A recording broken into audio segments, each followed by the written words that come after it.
Hello sa inyo lahat mga kakusina.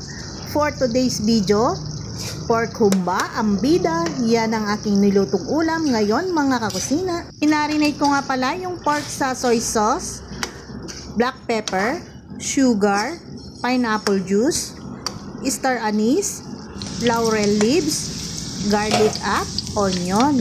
Hindi ko nga pala to ginisa mga kakusina dahil nakamarinate naman, kaya sinalang ko na lang siya ng diretso. Ayan, hindi ko rin pala na video yung pagkakasalang ko.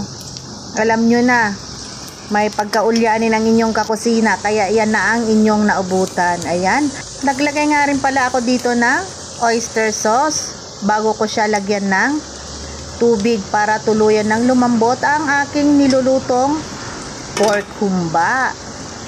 May kanya-kanya talaga tayong style sa pagluluto mga kakusina, pero ang style ko ay ganyan na lang.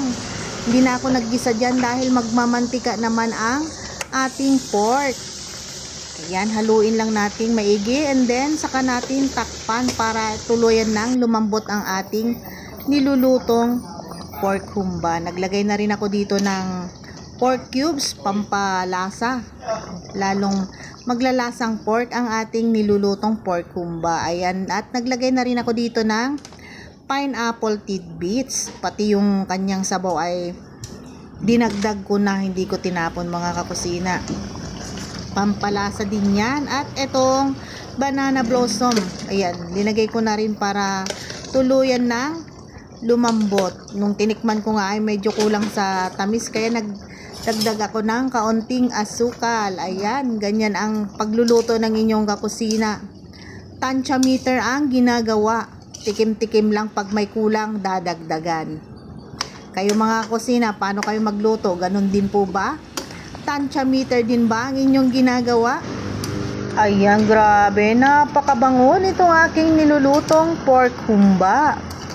Napalabas nga ang aking junakis kung ano daw ang aking nilulutong ulam ngayong pananghalian. Online kasi siya ngayon, kaya naamoy niya sa kanyang kwarto yung aking nilulutong ulam, mabango daw. Ayan, at ready na itong ating masarap na ulam. Kayo mga kakusina, ano pong linuto niyong ulam nyo ngayong pang pananghalian? Naku, kung nandito lang kayo sa aking tabi, tsak na magugutom kayo sa kanyang amoy. Napakabango, napakasarap. Tsak na mapapa-extra rice na naman ang aking junakis nito sa gantong ulam. Ayan, sa mga ready ng kumain dyan, tara po, sabay-sabay na po tayong kumain. Mas masarap kumain pag marami ang kasabay. Itong pinaglutuan ko ng pork humba, ayan, lalagyan ko naman siya ng rice. Sayang naman yung nanikit na sauce sa pinaglutuan, kaya lagyan ko na ng rice. Ayan, sino sa mga kakusinang katulad ko din na nasasayangan sa nanikit na sauce? At ganito ang ginagawa. Hello! Ready na ang ulam ngayong pananghalian. Kain po tayo.